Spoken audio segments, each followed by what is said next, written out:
warahmatullahi wabarakatuh. Apa kabar? Kembali berjumpa dengan saya Ersbun Arif dari Forum News Network. Pengumuman KPU tadi malam ya, tentang pemilu legislatif dan pemilu pilpres itu tentu sebagai sebagian kalangan umat Islam yang selama ini terafiliasi dengan P3 itu merupakan peristiwa yang menyesakkan karena ini saya kira untuk pertama kalinya P3 tidak lolos ke parlemen dan ini suaranya memang dari pemilu ke pemilu terus merosot, tapi kali ini yang terburuk dan itu sebenarnya sudah diprediksi oleh banyak tokoh P3 antara lain yang kemudian mereka membentuk Forum Ka'bah Membangun ya, FKM yang salah satu pentelolanya adalah Bung Abdul Marati. Dan saya ajak Anda untuk ngobrol dengan beliau karena beliau ini selain sebagai Forum Ka'bah Membangun juga pendiri dari KIB ya, Kuning Hijau Biru ini yang mendukung Anies Baswedan. Assalamualaikum Bang Abil. Waalaikumsalam, Mas Her. Apa kabar? Alhamdulillah, alhamdulillah. Selamat Gimana ini berpuasa Bang? Ya, Bang Habil pasti sangat sangat sedih sekali ya situasi semacam ini karena ini sebenarnya sudah Anda prediksi akan terjadi ya. Ya. Pertama P3 pada pemilu 2024 ini adalah merupakan perjalanan politik yang klimaks, paling klimaks. Klimaks dalam artian kerusakan ya, kerusakan struktural dan infrastruktur. Bahwa politik P3 sejak Pilpres, sejak pemilu 2019 sampai dengan 2024 kehilangan karakter politiknya. Ya. P3 ini dulu itu adalah selalu mengambil peranan sebagai partai oposisi, tapi oposisi yang apa namanya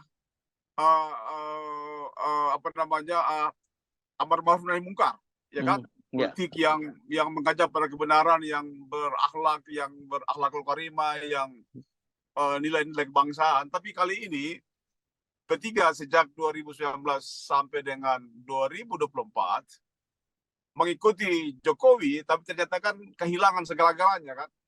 Jadi artinya bahwa P3 itu mendukung Jokowi 2019-2015 itu tidak berefek pada kemajuan P3, ya kan?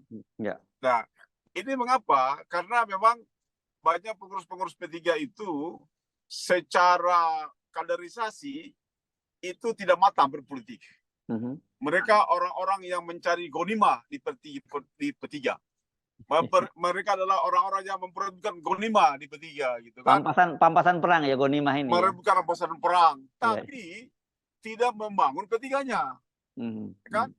Mereka mengambil uang di P3, memperkaya diri sendiri, tapi tidak memperkaya partainya gitu. Aneh kan? Nah, seperti misalnya Pak Mardiono. Pak Mardiono itu jelas-jelas adalah PLT itu adalah tidak bisa berlangsung 2 tahun, setahun di P3, harus cuma 3 bulan, 1 bulan, nih kan? Tapi kan ini PLT menjadi definitif, aneh kan? Jadi orang melihatnya bahwa ini adalah merampasan perang, jadi P3 ini merampasan perang. Yang kedua, bahwa dengan masuknya Sandi, faktanya Sandi itu tidak memberikan efek positif dan politik kepada P3, gitu kan?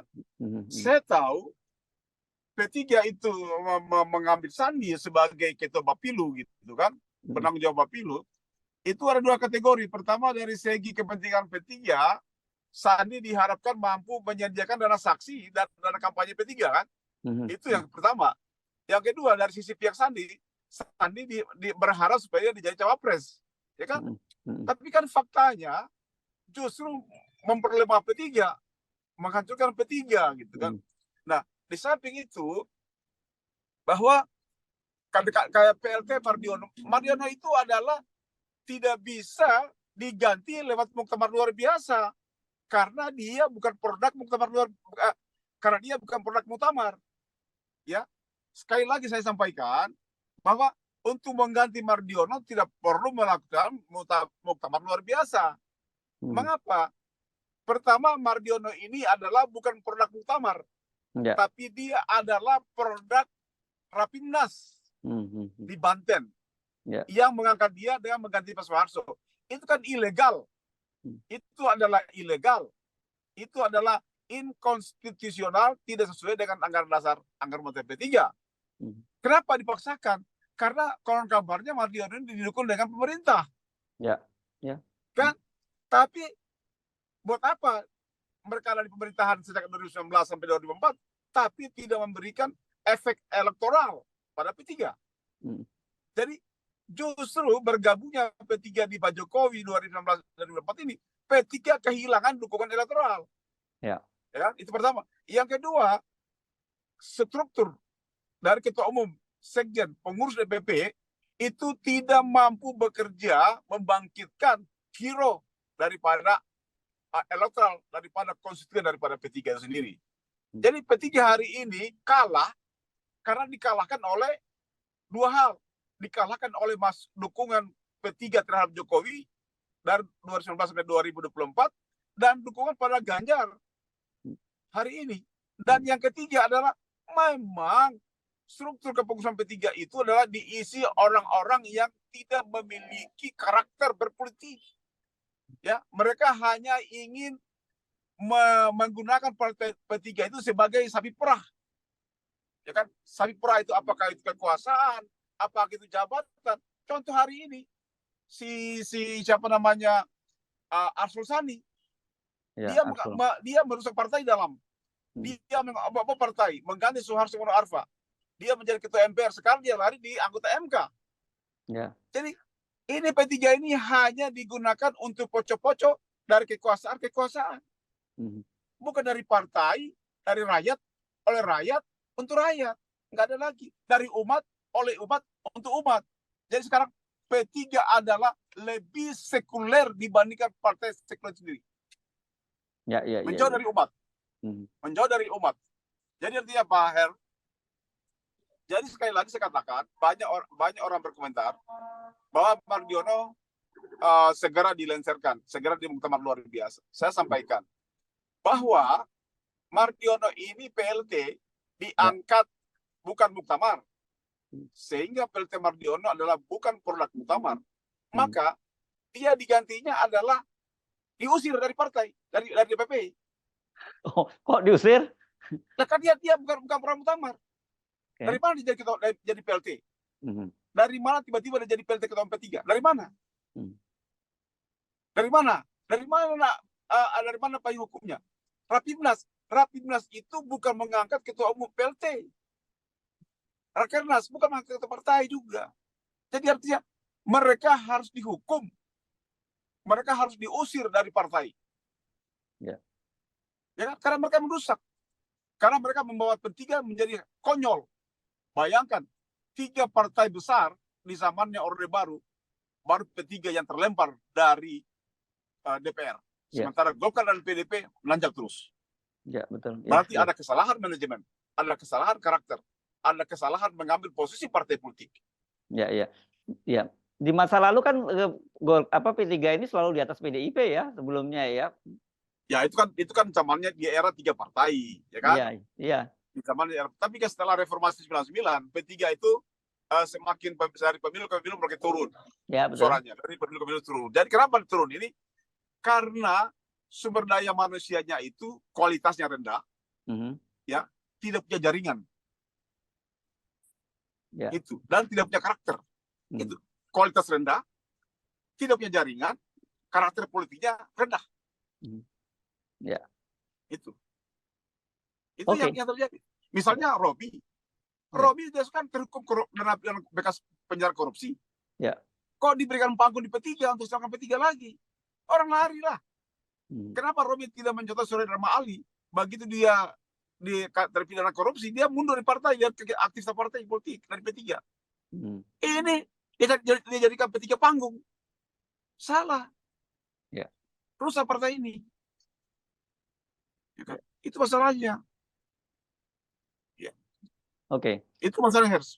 Iya, sekarang ini ya dengan situasi semacam ini, itu sebagai aktivis P3, Anda kan sebenarnya sudah memprediksi dan karena sejak awal kemudian Anda sebenarnya mendorong agar P3 itu mendukung Anies ya begitu. Tapi kan sekarang suara Anies juga tidak terlampau signifikan. Tapi apakah Anda yakin ceritanya akan berbeda kalau P3 itu mendukung Anies? Kalau kalau P3 itu sejak awal mendukung Anies, saya yakin P3 bisa mendapatkan 8% sejajar dengan PKS. Oh ya? Ya, sejajar dengan PKB. Artinya antara PKB, contoh misalnya naiknya suara PKB hari ini karena itu kan efek Anies ya. Oke. Naik itu juga PKS karena efek Anies. Artinya P3 tidak akan jauh dengan PKS 6-7%. Itu bisa. Tapi kalau dia mendukung timnya di sana, ya kan? Jadi artinya begini, ini P3 ini dalam pemilu 2004 ini salah mengambil posisi politik. Ya. Pertama salahnya itu terburu-buru mendukung Ganjar dan Mahfud, ya kan? Sementara Jokowi sendiri mengarah ke Prabowo kan? Prabowo, betul. Nah, jadi P3 tidak jeli membaca posisi ini. Yang kedua, P3 itu buru-buru mengambil Sandi karena soal uang dana. Karena dianggap Sandi ini adalah banyak uang, ya kan? Jadi dana saksi bisa. Sandi juga tertarik juga. Sandi juga genit juga Sandi juga genit. Dia pikir dengan uangnya dia bisa jadi cawapres di P3 untuk dengan PDP kan? Ya. Kan ternyata gagal. Sama sekali nggak dihitung. PDIP sama sekali tidak menghitung Sandi sebagai cawapresnya Ganjar. Pernah nggak? Betul. Yang kedua, P3 kemudian PDIP itu dipandang sebelah mata karena dia pelengkap. Karena PDIP tanpa P3 bisa menyalurkan diri kan? Ya. Jadi artinya apa? Artinya P3 salah mengambil sikap politik menghadapi Pilpres 24. Nah, oleh karena itu memang pada hari ini P3 hancur begini tidak lolos parlemen, ini adalah aib besar bagi pengurus P3 yang harus mempertanggungjawabkan kepada umat. Aib besar. Oleh karena itu mereka harus disingkirkan dari kepengurusan sekarang. Harus mereka dihukum agar mereka tidak boleh lagi aktif di P3. Karena mereka telah menghancurkan. Mereka adalah agen-agen yang menghancurkan P3. Jadi itu. Yang kedua, Anies ini kan kalah bukan dikalahkan, tapi terkalahkan. Beda dikalahkan, terkalahkan. Ya, jadi Anies ini kan harus kita tahu lah bahwa kecurangan di mana-mana. KIB itu hampir 2 tahun di lapangan, Mas Heru. Ya. KIB itu bukan anak kecil, Mas Heru. Kami ini orang-orang yang pengalaman politik. Jadi kami paham apa yang terjadi sesungguhnya di lapangan. Kami tahu, kan? Kami tahu. Jadi kalau usah diajari, mau 58% silakan aja. Tapi kami tahu kerja itu dari mana, gitu kan? Nah, tetapi adalah saya tidak mau bicara itu. Saya mau bicara sekarang mengenai P3. Bicara eksistensi politik ke depan P3 ini seperti apa. Nah, sekarang kita ingin tahu, adakah tokoh-tokoh umat yang tertarik dengan P3 untuk menyelamatkan? Kan? Ini kan berat. Kursi tidak punya di DPR. Tapi punya kursi di daerah punya kursi. Ini kan pilkada Oktober, November. Nah, artinya bahwa P3 ini dihancurkan orang-orang yang mencari makan di P3. Itu aja kuncinya. Oke, tetapi Anda yakin ini masih bisa dibenahi ya? Kapal ini bisa kembali berlayar ya, Bang Habel? Ya, ini P3 sekarang ini kan ibaratnya kapal itu kan dia belum tenggelam ke dasar, ya. Dia belum ada di ground itu kan. Tapi dia baru tenggelam, tapi masih bisa diraba, masih bisa di permukaan, Tenggelam tapi belum ke dasar, masih ada di permukaan laut, bukan air kan. Nah, sekarang P3 ini sekarang napasnya tinggal di tenggorokan. Siapa yang bisa mengembalikan spirit daripada P3 sekarang itu? Ya kan? Oleh karena itu P3 harus dinyatakan sebagai partai oposisi. Meskipun tidak punya kursi di parlemen, tapi kan dia masih punya konstituen. Kan? Itu. Jadi meskipun tidak punya kursi di DPR, tapi punya konstituen.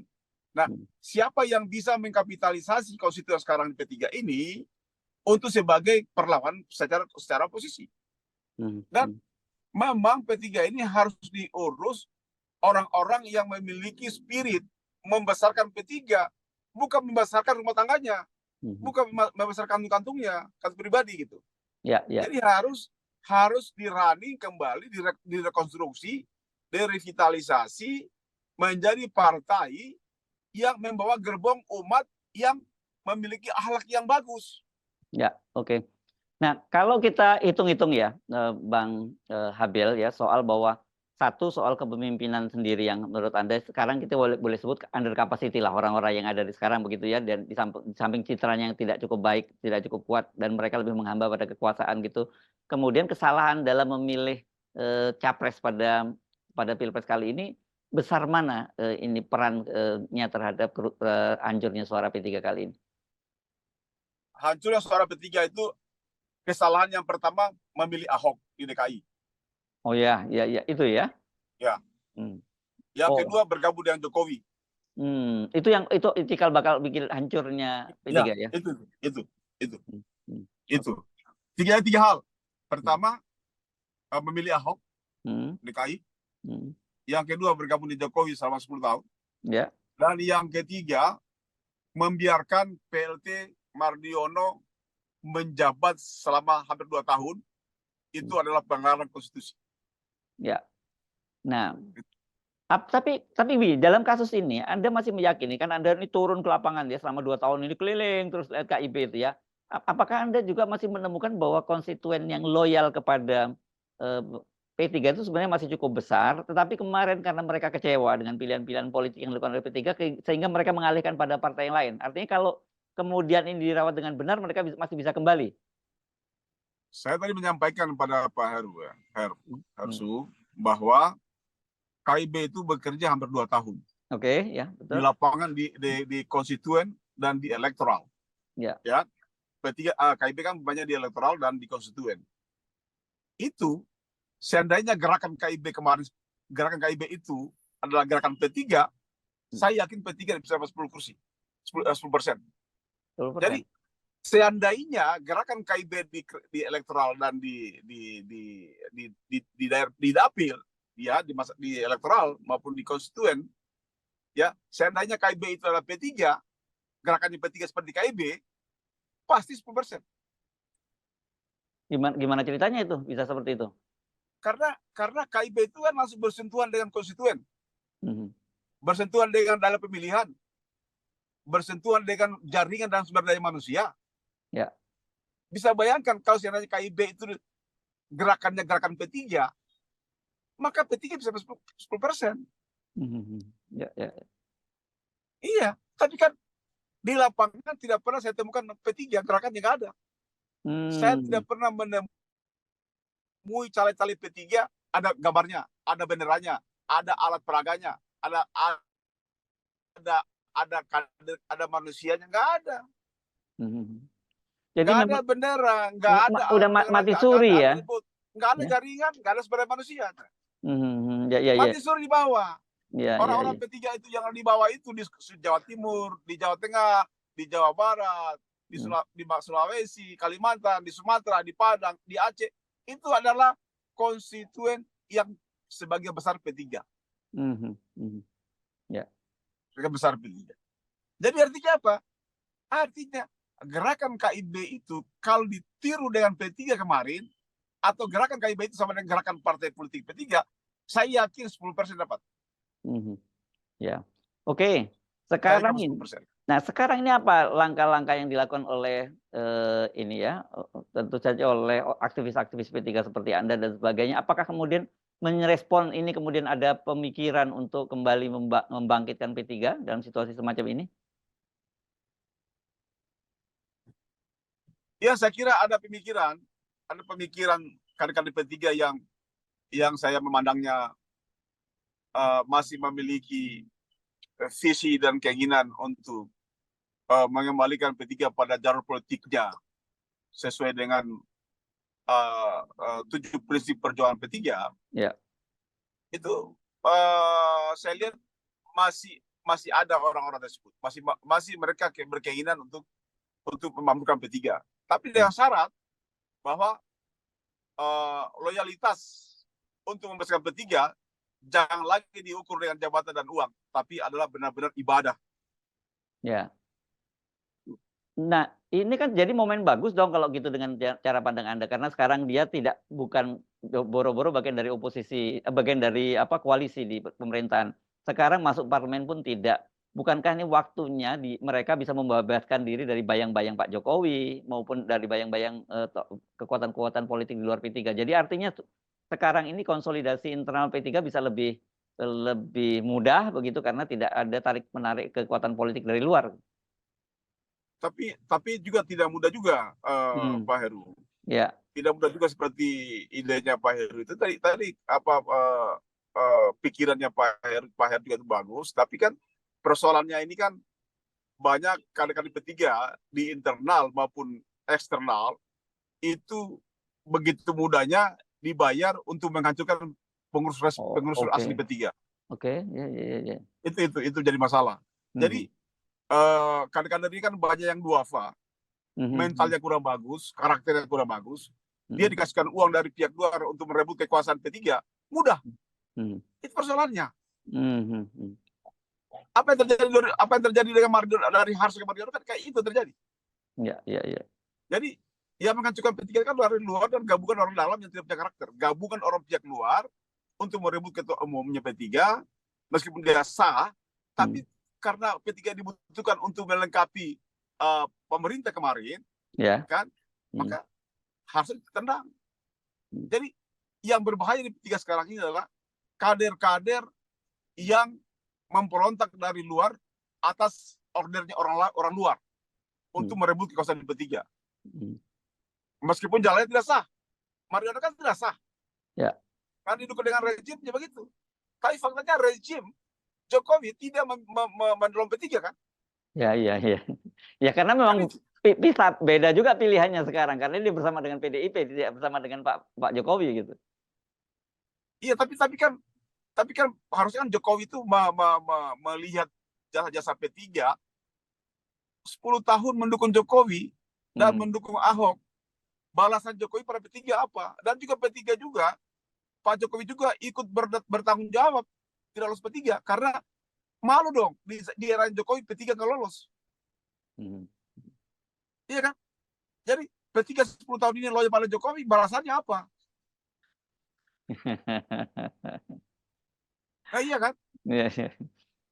Balasannya apa? Ini agak sulit kalau Bang Abil ngomong begitu. Pak Jokowi menyelamatkan PSI aja nggak bisa gitu, apalagi menyelamatkan P3. Iya. Tapi lumayan loh PSI bisa 2,5% dari 1, sekian, ya kan? 2,8, tapi masih tinggi P3 dibandingkan PSI. Nah iya, masih tinggi P3. Tapi maksudnya adalah, ya PSI kan P3 ini kan partai memiliki kontribusi pada bangsa ini kan. Iya, oke. Ya kan dia mewakili konstituen umat Islam kan. Iya. Kan itu. Oke. Kalau PKB kan konstituen NU, PAN konstituen Muhammadiyah, P3 ini kan plural, Islam yang plural ya kan. Iya. Yang moderat di mana-mana ada kan. Iya. Nah, kalau bagi Anda sendiri apa yang lagi teman-teman dari Forum Ka'bah Membangun ini menyikapi situasi mutakhir ini? Ya di Forum Ka'bah sendiri saya melihat itu kan kemarin kan FKM itu sifatnya sebagai ad hoc saja kan. FKM itu didirikan hanya ad hoc saja, ya kan? Betul. Ya kan tidak jangka panjang, hanya untuk konsumsi capres dan menggiring konstituen P3 agar ke Anies, ya kan?